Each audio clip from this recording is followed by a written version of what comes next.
നമ്മളിൽ ആരാച്ചാ ഞാൻ? അത് കുളിച്ചതിന് ശേഷം കണ്ടുപിടിക്കാം ഉണ്ണി.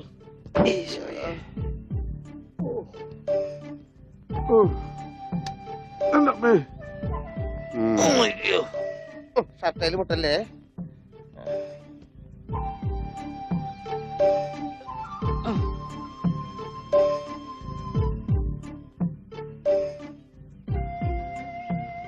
ഉണ്ണി ഓർമ്മയുണ്ടോന്ന് നോക്ക്.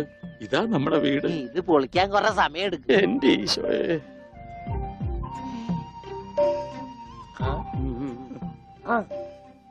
ആരാ? മാഷ്. മാഷ് നാഗപട്ടണം പോയിരിക്കുക. എടി ഇത് ഞാനാടി മാഷ്. അപ്പൊ ഇതൊക്കെ ആരാ? ഇത് അച്ഛൻ.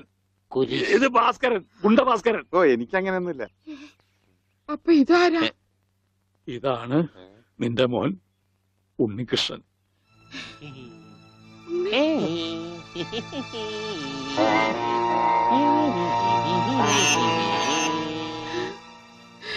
എന്റെ മോനെ.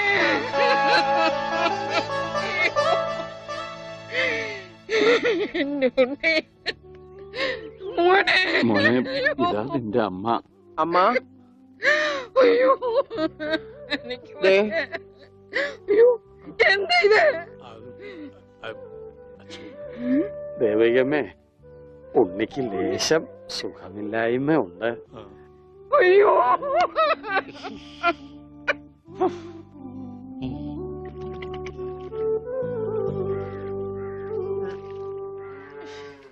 മതി. അയ്യേ എന്താ ഉണ്ണി ഇത്?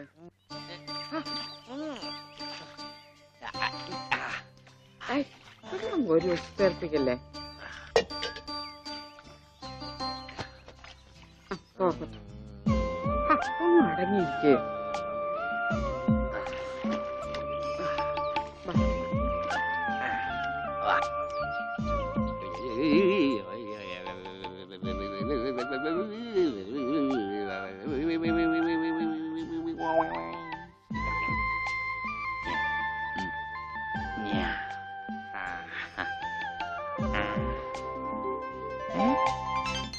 അമ്മേ, ദേ ഞാൻ പെണ്ണായി. ദേ ഇതില് കണ്ട, ദേ നോക്കി. എന്താ മോനെ ഇത്? ഇതാരാ വന്നിരിക്കുന്ന നോക്കിയേ. ആരാ?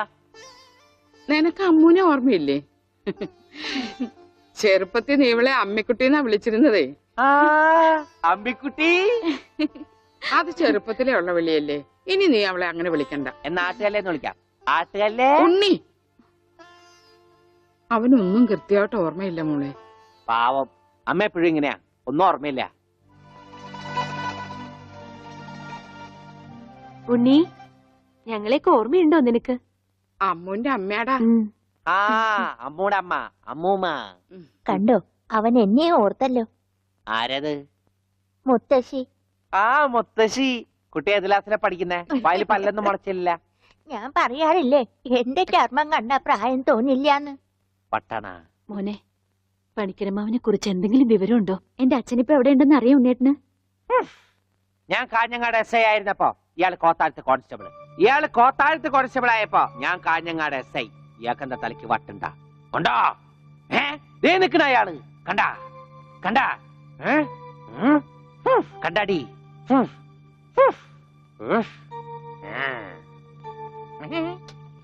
കുറച്ച് കഴിഞ്ഞപ്പോഴല്ലേ കാര്യം പിടികിട്ടിയത്. നൊസ.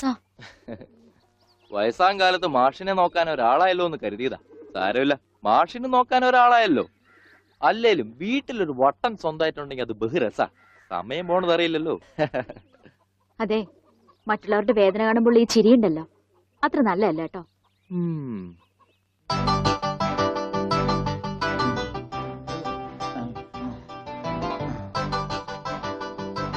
എങ്ങനെയുണ്ടാ ഞാൻ പാന്റ് എടുത്തിട്ട്? ഓ കൊള്ളാശാനെ. ഈ ബുദ്ധി കല്യാണത്തിന് തോന്നില്ലല്ലോ ഭഗവാനെ. അന്ന് പാന്റ് ഇട്ടിരുന്നെങ്കിൽ ഫസ്റ്റ് നൈറ്റ് മുമ്പ് സസ്പെൻസ് പൊളിവില്ലായിരുന്നു. ഓ ഫസ്റ്റ് നൈറ്റിന് എന്ത് പറ്റി? അത് ഞാനൊരു ഇരട്ട വരയിട്ട ബുക്കിൽ എഴുതി തരാം. സൗകര്യം പോലെ ഇരുന്ന് വായിച്ചോ. തുന്നടാ, സസ്പെൻസ് അറിയാൻ നടക്കും.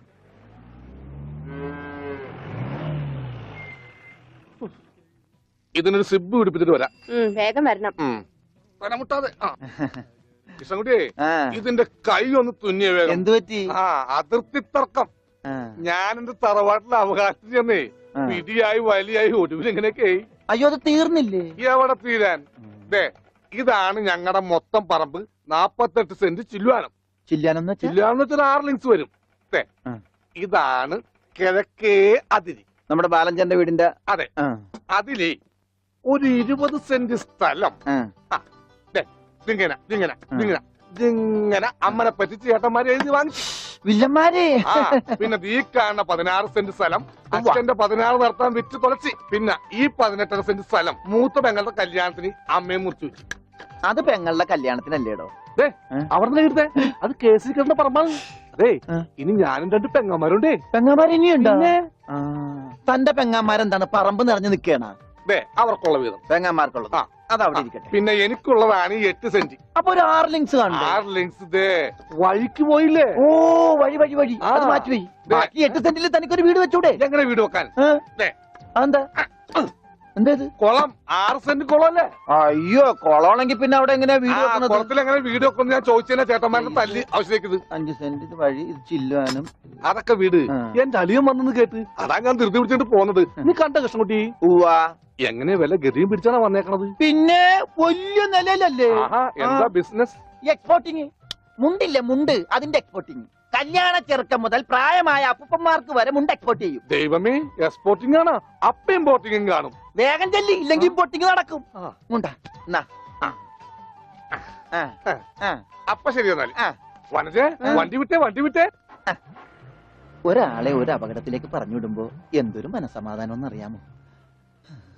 ഈ അതിർത്തി തർക്കം വന്നാലുള്ള കുഴപ്പമിതാ. ഈ കുളത്തിൽ എങ്ങനെ അവൻ വീട് വെക്കണത്? ദൈവമേ, പോലീസുകാരന്റെ തുണിയിലാണോ വീതം വെച്ച് കളിച്ചത്? ഓമനക്കുട്ടാ. ഇറങ്ങി ഉണ്ണിക്കുട്ടാ, അളിയാ, മോനെ ഉണ്ണിക്കുട്ടാ, എക്സ്പോർട്ട് അളിയാ, എന്റെ ചേച്ചി വന്നടാ. അളിയോ താനാരാ? അളിയൻ.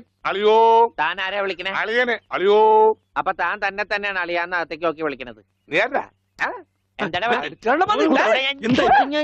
ഇതാ നമ്മുടെ ഉണ്ണി. അളിയാ, ഇതായിരുന്നു എന്റെ അളിയൻ, എന്റെ പൊന്നളിയാ. കണ്ണിൽ അന്വേഷിച്ച് കാത്തിരിക്കായിരുന്നു അളിയാ. തിരിയിട്ട് കത്തിക്കാരില്ലടാ. ഈ അളിയന്റെ തമാശ. അളിയാ, നമുക്ക് ഒരുപാട് കാര്യങ്ങൾ സംസാരിക്കാനുണ്ട്. ക്യാഷിനെ പറ്റിയുള്ള ടോക്ക്. Cash talk. ആഹാ, ഇത് എനിക്കും കൂടി അവകാശപ്പെട്ടതാണ്. എന്റെ അളിയൻ, എന്റെ സ്വന്തം അളിയൻ. ബാലിയ, നമുക്ക് അകത്ത് പോയി സംസാരിക്കാം. അല്ലെങ്കിൽ വേണ്ട, ഇവിടെ നിന്ന് സംസാരിച്ചാൽ ശരിയാവില്ല. നമുക്ക് പുറത്തുപോയി സംസാരിക്കാം. ഇവിടെ ഒന്ന് ചുറ്റിക്കറങ്ങാം. പോരെ? അപ്പൊ എന്നെ ചുറ്റിക്കാൻ കൊണ്ടുപോവാണ്. ഈ അളിയന്റെ ഒരു തമാശ. ഓടാ. ഓ അളിയൻ. വേണ്ട ചുറ്റിക്കൊന്നും വേണ്ട. അതൊക്കെ വേണം. ആളിയോടെ നിൽക്ക്. ഞാൻ ഈ പാന്റ് മാറ്റിയിട്ട് ഒരു മുണ്ടെടുത്തോണ്ട് ഇപ്പൊ വരാം. വേണ്ട, മുണ്ടെടുക്കണ്ട. എന്താ ഇത്? എനിക്കൊരു മുണ്ടെടുക്കാനുള്ള അവകാശം പോലെ ഈ വീട്ടിലില്ലേ? ആളിയോട് നിൽക്ക്, ഞാനിപ്പോ വരാം. വനജേ, ഒരു മുണ്ടെടുക്കൂ. ഓമനക്കുട്ടാ വേണ്ട, ഇവിടുത്തെ സാഹചര്യം നിനക്ക് അറിയാൻ വയ്യാത്തോട്ടാ. അച്ഛാ, ആരാ അപ്പൊ പോയ കരിമ്പൂതം? അത് നിന്റെ ചേച്ചിയുടെ ഭർത്താവാ, വനജയുടെ. ആണാ? ആരാ ഈ വനജ? എന്നാലും എന്റെ മോനെ നീ മഞ്ചേച്ചിയുടെ പേര് പോലും മാറുന്നു പോയല്ലോടാ. നീ വല്ലാതെ ക്ഷീണിച്ചു പോയി. അത് നീ തടിച്ചതുകൊണ്ട് തോന്നണതാ. ഇവിടെ തമ്മയുടെ ഭക്ഷണം ഒന്നും നിനക്ക് പിടിക്കണ്ടാവില്ല. അതുകൊണ്ട് വഞ്ചേച്ചിയുടെ അടുത്തേക്ക് പോന്നോളൂ. പിന്നെ നിന്റെ മുണ്ട് എക്സ്പോർട്ടിന്റെ ബിസിനസിന് ഇവിടത്തെക്കാളും നല്ലത് അവിടെയാ. അതുകൊണ്ട് മോനങ്ങോട്ട് പോന്നോളൂ. അളിയാ, ഞാൻ റെഡി. നമുക്ക് പോവാം. ഓമനക്കുട്ടാ, നീ ഇത് എന്ത് ഭാവിച്ച? ഞങ്ങൾ അളിയനും ഒന്ന് കറങ്ങാൻ പോകുന്നു. തൽക്കാലം മാത്രം മനസ്സിലാക്കാൻ മതി. അളിയാ, നമുക്ക് ഇറങ്ങാം. ഈ കറങ്ങലല്ല, നമുക്ക് അവിടെയൊക്കെ പോയി ചുറ്റിക്കറങ്ങണ്ടേ?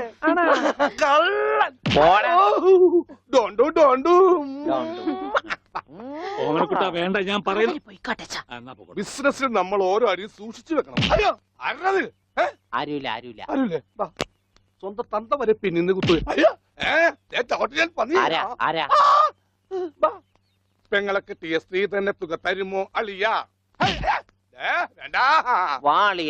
നോക്കച്ച, എന്തൊരു ചേർച്ച. ഒരമ്മ പെറ്റ ആളിയന്മാരാണെന്നേ പറയൂ.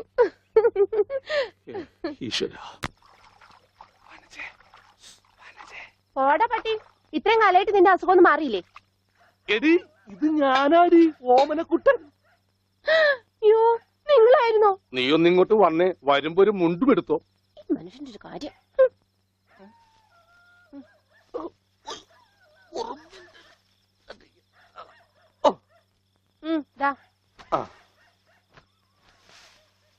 നിന്റെ ആങ്ങളില്ല മുണ്ടൂരാൻ.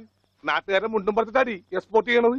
അതെ, അവന് തലയ്ക്ക് നല്ല സുഖമില്ലാന്ന് അച്ഛനമ്മയും പറയണ കേട്ടു. എന്താപ്പണ്ടായേ? അവൻ എന്നെ കൊണ്ട് ഒരു മൊട്ടക്കുന്നിന്റെ മുകളിൽ കയറി. അവർ ചെന്നപ്പോ എന്റെ മുണ്ടും പറിച്ച് ഒറ്റോട്ടം. ഞാനാണെങ്കിൽ അടിയിൽ ഒന്നും ഇട്ടിട്ടുണ്ടായില്ല. എന്നിട്ട് ഞാൻ തോട്ടിലേക്ക് എടുത്ത് ചാടി. നാണം മറക്കാൻ അരക്കപ്പം വെള്ളത്തിൽ കിടന്ന് ആ തോട്ടിലാണെങ്കിൽ പണ്ടാറ മീനിന്റെ ശല്യു. അപ്പോഴേ ഒരാൾ തോട്ടെറിഞ്ഞ് മീനെ പിടിക്കാൻ വന്നേക്കണു. എന്നിട്ട് തോട്ട പൊട്ടിയ തീർന്നില്ലേ? ആ തോട്ടക്കാരനെ പറഞ്ഞവിടെ ഞാൻ പെട്ട പാട്. എന്തായി കേക്കണേ? അതെ, ആ. ഞാൻ ആദ്യം വനജയെന്ന് വിളിച്ചപ്പോ നീ ആരാണെന്നാ വിചാരിച്ചത്? അത് ഞാൻ വിചാരിച്ചത് പട്ടിയാണെന്നാ. പട്ടിയൊക്കെ നിന്നെ വനജയെന്നാ വിളിക്കാറ്. ചില പട്ടികളൊക്കെ എന്നെ അങ്ങനെയാ വിളിക്കുക. ഓഹോ,